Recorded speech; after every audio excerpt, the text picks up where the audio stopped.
Word on the street is Snoop has reportedly been slammed with a huge sentence tied to Nippy's death. And if you've been keeping up with the whispers online, this news might not feel totally shocking. Especially when you factor in his alleged connection to Big U, the man some people believe was actually behind the whole plot and may have even slipped up while talking about it. You get a call from Big U telling you Nipsey just got killed. Yeah. You panic, call Nip. Nip answer the phone. Yeah.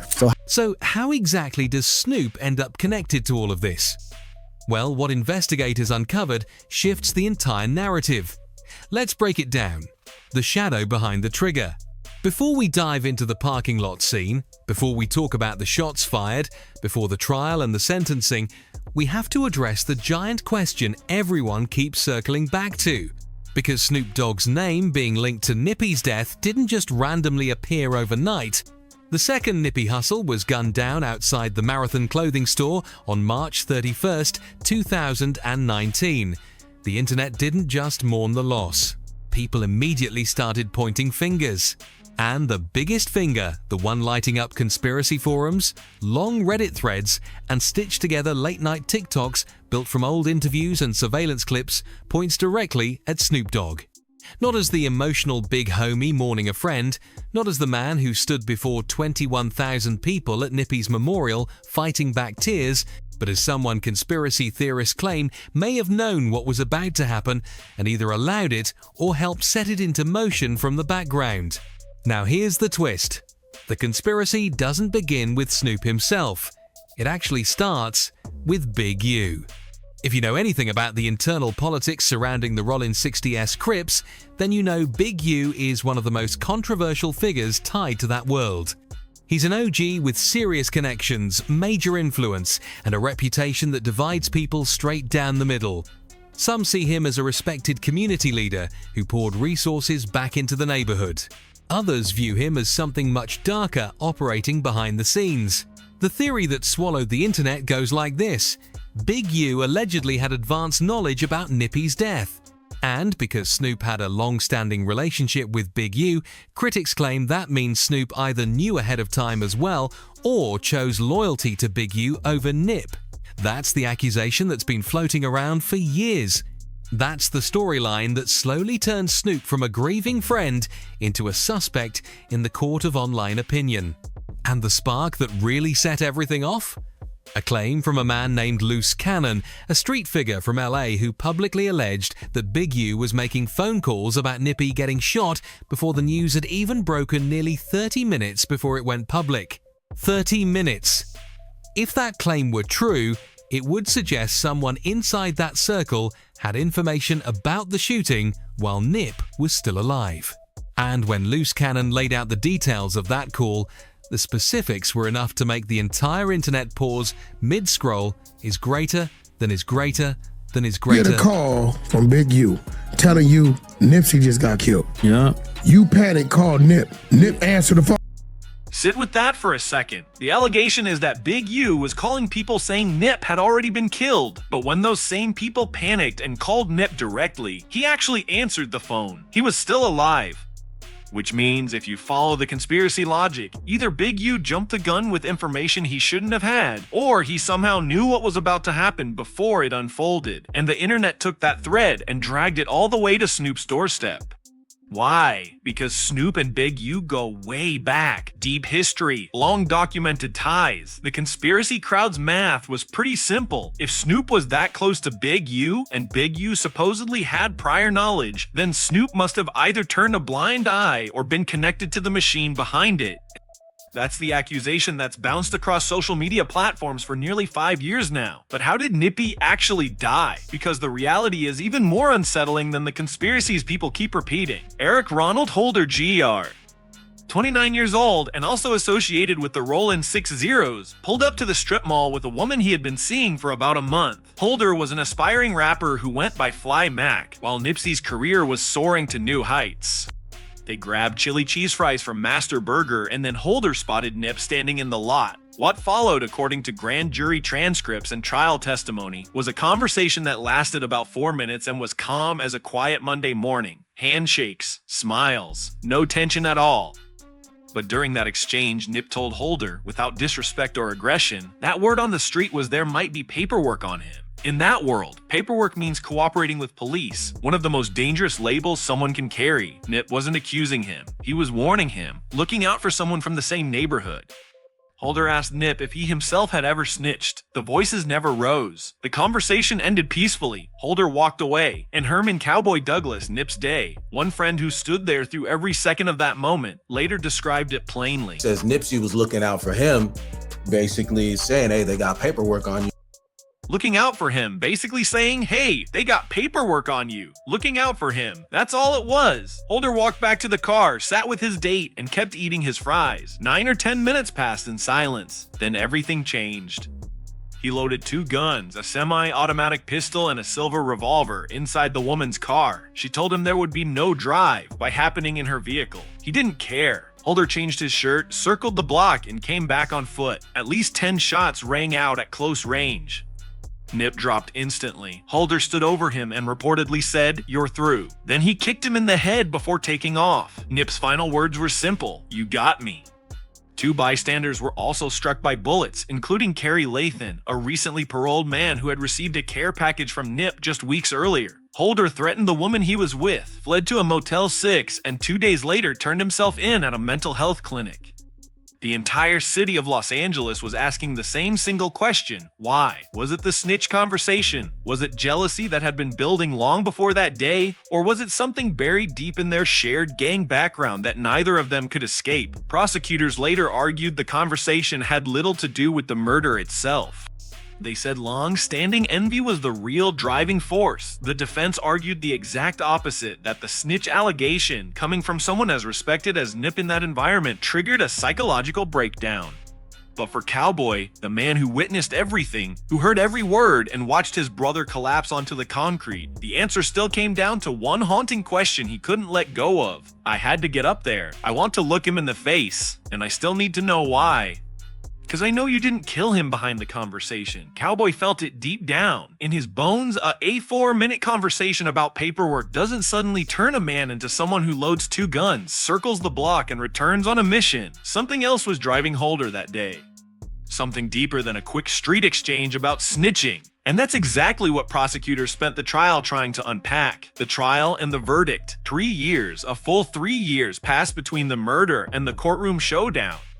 Pandemic shutdowns, endless delays, logistical chaos, and a city that never stopped grieving for even a single day. When the trial finally kicked off in downtown LAC in June 2022, the big question wasn't whether Eric Holder pulled the trigger. He never denied that.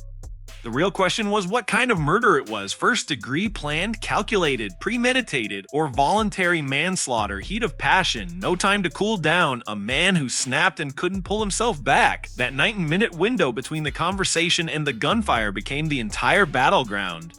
Prosecutors said it proved planning. The defense argued it wasn't enough time to cool off after the most explosive accusation possible in street culture. But before jurors even got a chance to weigh anything, the trial delivered its first shocking moment. While Holder sat in a holding cell waiting to be transported to court, several inmates jumped him. One slashed the back of his head with a razor. He was punched repeatedly, hospitalized, and his scalp was stapled shut. When he returned to court, he had a swollen eye and bandages wrapped around his head, looking like someone already serving time before the verdict even landed. His lawyer demanded stronger protection. The trial paused briefly and then resumed with Holder sitting in front of the jury, visibly battered, almost like a preview of what his future behind bars might look like. Deputy John McKinney arrived fully prepared. Premeditation and envy, that was the prosecution's backbone. The timeline became their weapon.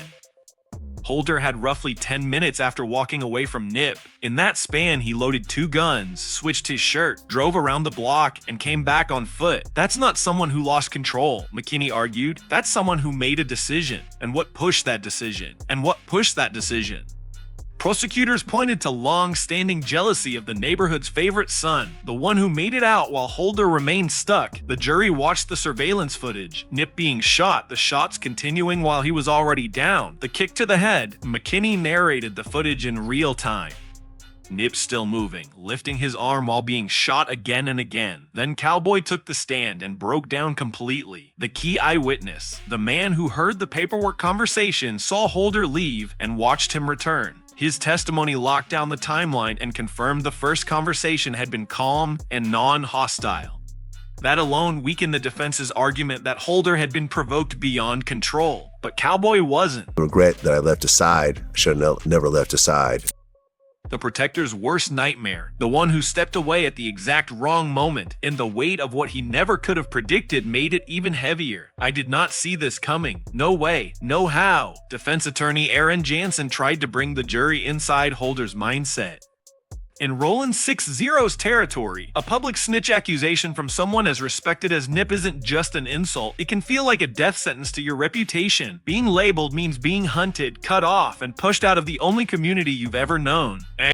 Jansen painted Holder as a man swallowed by fear, humiliation, and blind rage, someone whose mind short-circuited under that pressure. Little Eric Holder, GR, just wanted chili cheese fries and peace, he told the jury.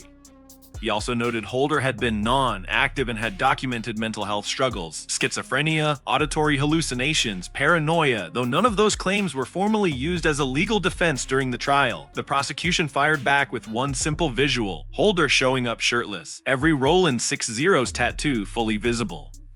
If he was really out of the game, McKinney suggested, that was a strange way to advertise it. The woman who drove him was grilled over contradictions in her testimony. Surveillance footage also showed Holder didn't immediately rush Nip when he returned to the block, undermining the defense's claim that the violence was a sudden, uncontrollable eruption. Witness after witness broke down on the stand while recounting the chaos of that parking lot, the gunshots, Nip lying on the pavement, the blood, the confusion of what should have been an ordinary Sunday afternoon. Meanwhile, outside the courtroom, rumors were already twisting the story.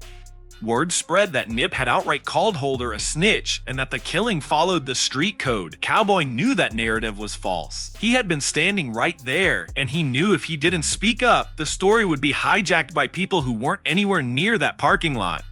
The rumors were saying Nippy called him a snitch. I'm the only one heard that conversation, the only living witness, the only person alive who truly knew what Nip actually said in those final minutes. He carried that responsibility to the stand, not because a subpoena forced him, but because he refused to let internet speculation rewrite his best friend's final chapter. Nip spent his entire career controlling his own narrative, independent releases, self-funded businesses, building his story on his own terms. The least Cowboy could do was make sure the last chapter came from someone who was actually there. July the 6th, 2022. The jury returned with the verdict: guilty of first-degree murder, plus 2 counts of attempted voluntary manslaughter for the wounded bystanders, along with a firearms enhancement. Heat of passion. The jury didn't buy it, not even close. 9 or 10 minutes was more than enough time to cool off. Prosecutors had mapped every second of that window. Loading 2 guns was deliberate. Changing his shirt was deliberate. Driving around the block was deliberate. Walking back on foot toward a man who had shown him respect was deliberate. Every step after that conversation pushed toward premeditated murder, and 12 jurors looked at that chain of decisions and rejected every explanation the defense tried to offer. Holder sat stone, faced as the verdict was read. No reaction, no flinch, no blink, nothing that showed his life had just effectively ended. Outside the courthouse, 3 years of bottled-up grief exploded. Cowboy broke down in tears and told reporters the verdict brought no real peace to a community still bleeding without Nip, and he was right. The stores Nip opened shut down. The jobs he created disappeared. The young people he mentored drifted back toward the streets he worked so hard to pull them away from. A guilty verdict could lock Holder behind bars, but it couldn't restore what Nip had been building. Brick by brick, dollar by dollar, handshake by handshake. Crenshaw didn't just lose a rapper. They lost the gravitational center of what the neighborhood believed was possible. How Snoop Dogg did the bullet. February the 22nd, 2023. Judge H. Clay Jackakai delivered the final sentence. 60 years to life. Let that number sink in. 25 years to life for the murder. Another 20, 5 for the gun enhancement, 10 more for the assaults on bystanders. The judge summed it up with 2 words: cold-blooded. Technically, Holder might become eligible for elderly parole sometime in his 50s, but realistically, most believe he'll spend the rest of his life behind those walls. The defense made one final push. Holder's father wrote a letter detailing his son's mental health struggles, diagnosed schizophrenia at 19, hearing voices, paranoia, even smashing a window during a manic episode because he thought someone was coming to kill him. The defense also presented photos of the R. One thing that me and Nip had was a kind spirit. We had that spirit of love. Pure words coming from a place of love, not the voice of some supposed co-conspirator. At the Staples Center Memorial, with more than 21,000 mourners filling the arena, Snoop struggled to hold back tears as he shared the moment he first heard Nip's music. It happened during a football practice. Someone handed him a CD, and at first he brushed it off, but later he rolled one up, finally pressed play, and the sound hit him like a freight train. From that point on, the connection between them was instant and undeniable. Long story short, we ended up connecting, we ended up making music together, we ended up making a brotherhood, we ended up creating a bond, we created something that was special. This wasn't just studio vibes, it was a brotherhood. Nippy pushed Snoop to dream bigger, to see beyond the booth and Snoop. He saw something in Nip that maybe even Nip hadn't realized in himself. The things he wanted for me, he did for himself. But he had vision for me that I didn't even have for myself. Think about that. One of the most iconic West Coast artists ever, telling the world a younger cat had more vision for him than he did. This isn't the brag of a man plotting a crime. It's the grief of losing someone who believed in him more than he believed in himself. Nip's ambition wasn't selfish. His drive lifted the whole crew. His idea of winning, it wasn't just for him. It wasn't just for him. And Snoop called out the realness Nip carried, authenticity the streets felt, and the industry could never fake. The reason why I know this is because that's what I am. You know, real recognize real. I know what he is, I know what he was.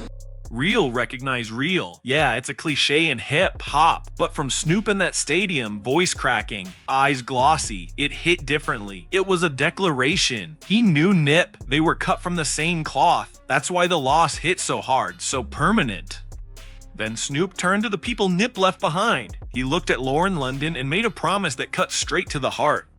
So, with that being said, Lauren, my wife, my family, my kids, we're here for you, whatever you need. Not some polite gesture. His whole household ready to back a woman whose world just shattered. If you need a shoulder, a hug, a place to breathe, we got you. Then Snoop turned to Nip's father, the man who watched his kid rise from the streets to local royalty, only to bury him.